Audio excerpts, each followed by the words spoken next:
Depuis le mois de février dernier, François Béa, l'ex-conseiller du chef de l'État Félix-Antoine Tshisekedi, a bénéficié de la liberté provisoire. Il vient de quitter la prison de Makala. À suivre encore dans ce journal la reprise des combats entre les éléments de M23 ainsi que ceux de FARDC. Aujourd'hui à Rutshuru, vous allez suivre le commentaire de Bravi Matadi. Encore dans ce journal, elles sont arrivées sur les sols congolais. Dans le cadre de la mutualisation des forces régionales, les soldats burundais vont combattre aux côtés des FARDC. Enfin, vous allez suivre à Kinshasa, accueille plusieurs chefs d'État et de gouvernement dans le cadre de la 42e sommet de la SADC qui va se clôturer au 18 février.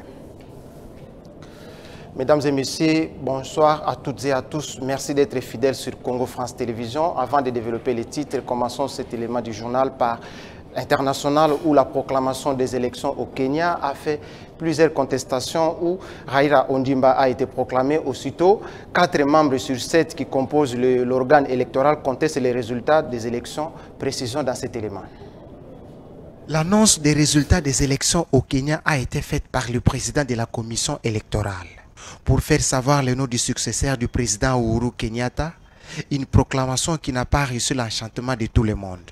Au sein même de l'organe chargé d'organiser et proclamer les résultats électoraux, d'autres membres contestent. 4 sur 7 qui composent le bureau crient à l'opacité des traitements des résultats. L'annonce des résultats a fait plusieurs échauffourées au Kenya. Les partisans de l'adversaire de Raila Ondimba protestent. Si vous regardez tout, y compris tous les autres sièges combinés, il n'y a aucune chance que le décompte soit contre nous. Et d'ailleurs, on fait le décompte. C'est juste que l'on n'a pas le pouvoir de l'annoncer. Selon les chiffres de la commission, les résultats sont très serrés entre les deux candidats, ce qui donne un pourcentage de 48,50% contre 50,40% des suffrages valablement exprimés. La loi dispose. Restons toujours à Nairobi où, avant la proclamation même des élections, plusieurs mouvements ont contesté la proclamation pendant le comptage. L'organe chargé du comptage des élections a été appelé à bien recompter puisqu'il y a eu trop de fuites suivant ces reportages recueillis par votre journal. Il est important d'effectuer une vérification minutieuse. Tous les problèmes doivent être reportés et mis en lumière. C'est ce que nous faisons et de manière transparente. C'est normal de faire ça, que nos agents rapportent ces informations, car lorsqu'on effectue les vérifications, on peut voir des erreurs. Il faut le signaler pour que cela... À Kinshasa, pour prendre cet élément en bref, où l'ex-conseiller du président de la République, François Béa, qui a quitté la prison de Makala aujourd'hui, il a bénéficié d'une liberté provisoire. L'ex numéro 1 du cercle restreint du chef de l'État a bénéficié dans le cadre des inculpations qui lui avaient été accusées par l'ANR pour tentative de coup d'État. Parlons sécurité à présent où la reprise, comme je l'avais annoncé dans les titres, la reprise des combats à l'est de la RDC entre les éléments de M23 ainsi que ceux des forces de la République démocratique du Congo. Dans les territoires de Rutshuru, plusieurs combats ont été signalés. Prenez des précisions avec Brady Matadi dans cet élément. Les rebelles du 23 mars, communément appelés le M23, appuyés par le Rwanda, ont attaqué simultanément dans la nuit du lundi 15 à ce mardi 16 août 2022. 3 positions de forces armées de la République démocratique du Congo et FARDC en sigle dans le territoire de Rutshuru au Nord Kivu. Les porte-paroles du secteur opérationnel Nord Kivu Sokola 2, le lieutenant-colonel Djike Kaiko Guillaume, affirment que l'armée a réussi à repousser les différentes attaques des assaillants et dénoncent la violation par le M23 du cessez-le-feu décrété par le chef d'État de la sous-région.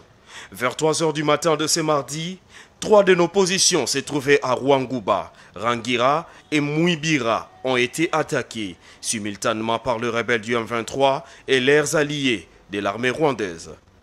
À l'heure actuelle, les FARDC tiennent professionnellement toutes ces positions et contiennent l'ennemi dans ses positions initiales, a dit le lieutenant-colonel Djike Kaiko Guillaume.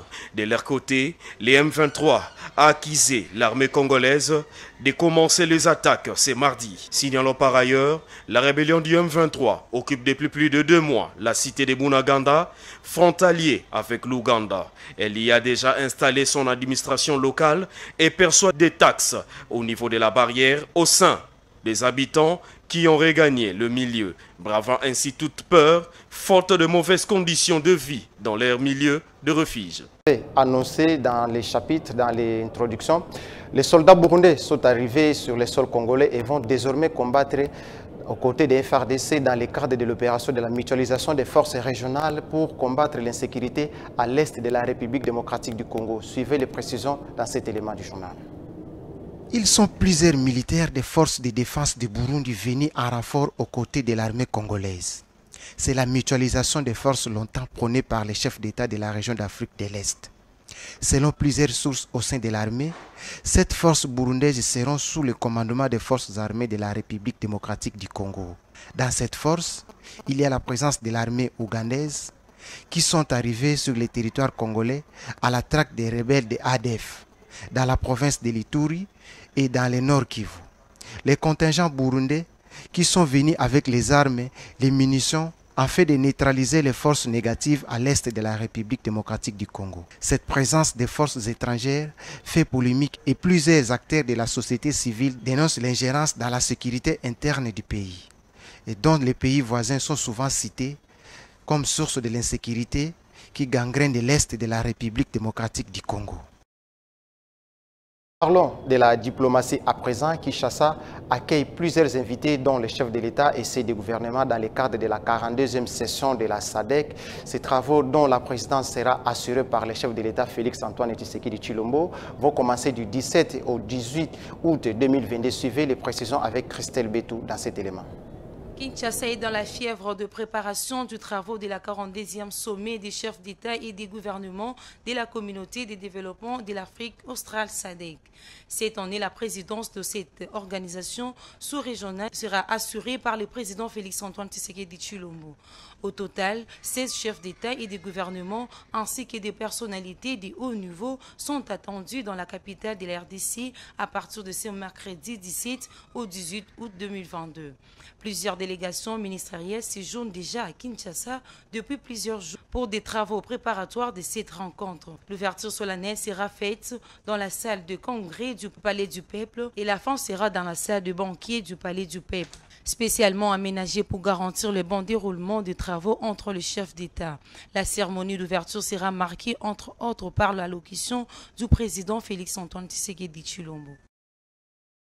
Parlons sport à présent, parlons du football. Les léopards locaux de la RDC se préparent pour la rencontre sportive contre les joueurs tchadiens évoluant sur le continent. Le match va se jouer le 19 août prochain dans le cadre de la Coupe d'Afrique des Nations au Cameroun.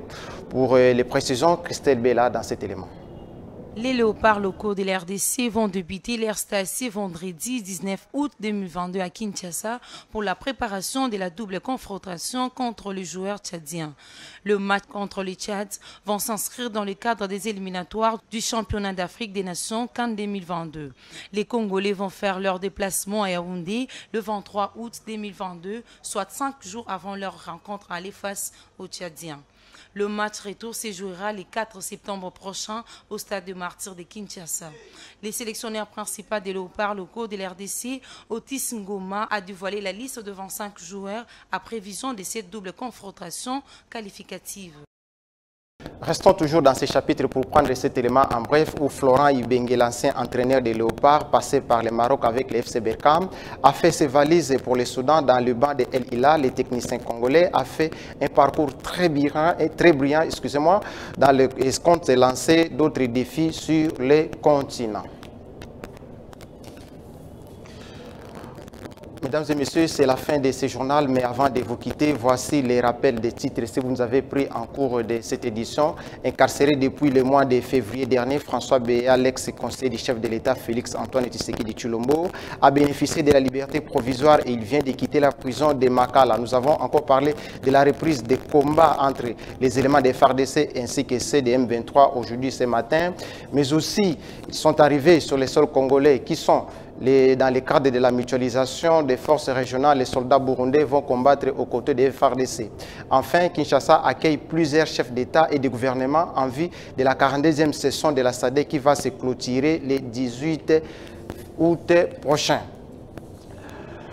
Mesdames et messieurs, c'est la fin de ce journal. Merci de nous être fidèles sur Congo France Télévisions. Le programme reste en continu et je vous dis au revoir.